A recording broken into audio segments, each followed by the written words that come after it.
করি, ছোট ঘটনাটা আমরা শেয়ার করে ফেলি, তারপরে ওদিকে যাই। আচ্ছা, ঘটনা হচ্ছিল আমি যখন কুমিল্লার পেশাবের ট্রিটমেন্টে ছিলাম তখন আমি সেখানে গিয়েছিলাম একবার। তখন আমার সাথে একজন মাঝ বয়সী একজন মহিলা দেখা হয়েছিল। তো উনি খুব সিক ছিলেন। আমি তাকে বলছিলাম যে খালা আপনার কি হয়েছে, তখন উনি আমাকে যে ঘটনাটা বললেন আমার কাছে সত্যি উইয়ার্ড মনে হয়েছে। উনি বললেন ওনার কিন্তু বয়স 56 থেকে 57 হবে। বললেন যে আজকে থেকে তার যে ঘটনাটা 1 বছর আগের ঘটনা, উনি যখনই যেখানে যেতেন একটা কালো সাপ দেখতে পেতেন। যখন রান্না করে যেতেন কালো সাপটা দেখতে পেতেন, এবং সাপটা ছিল প্রায় 4 ফিটের মতো লম্বা হবে। এবং বাথরুমে যেতেন একটা কালো সাপ দেখতেন। এবং উনি যখন ডাইনিং খেতে বসতেন ওনার টেবিলে দেখতেন কালো সাপটা, কিন্তু সাপটা কেউ দেখতে পেতেন না, শুধু উনি একাই দেখতে পেতেন। তখন সবাই তাকে মনে করলো যে তার এটা মানসিক কোনো সমস্যা হয়েছে। কিন্তু উনি যখন সাপটা দেখতে পেতেন তখন কিন্তু চিৎকার করতেন সাপ সাপ বলে, কিন্তু কেউ তখন সবাই চেক করে দেখতো বা লাঠি নিয়ে আসতো, দেখতো কোনো সাপ নেই। কিন্তু যখন তার কথা কেউ বিশ্বাস করলো না তখন উনি এত বেশি দেখা শুরু করলেন সেই কালো সাপটাকে, তাকে একটু সাইকোলজিস্টের কাছে নিয়ে যাওয়া হয়।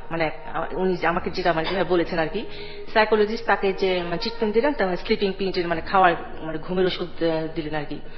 যাই হোক, উনি তারপরে কিছুদিন সুস্থ ছিলেন, 1 মাসের মতো সুস্থ ছিলেন। কিন্তু তারপর আবার সেই প্রবলেমটা আবার দেখা যায়।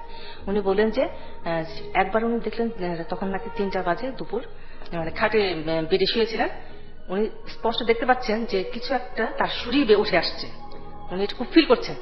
কিছুক্ষণ পর তাকে দেখেন যে সেই কালো রঙের সাপটা তার দিকে ঠিক ও শরীরে উঠে আসছে এবং বুকের কাছে ঠিক ফড়াটা ধরে আছে।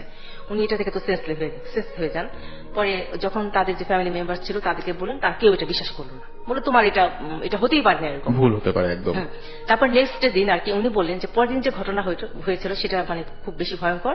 সেই সাপটা তার পুরো বডিটাকে পেঁচিয়ে ধরে রেখেছিল। উনি এটা দেখতে পেরে তারপরে সেদিন পরের দিন আবার শেষ হয়ে যান। তখন তার ফ্যামিলি মেম্বারসরা চিন্তা করলো যে এরকম একটা মাঝবয়সী মহিলা, উনি তো এরকম কেন করছে, নিশ্চয়ই কোনো ঘটনা আছে।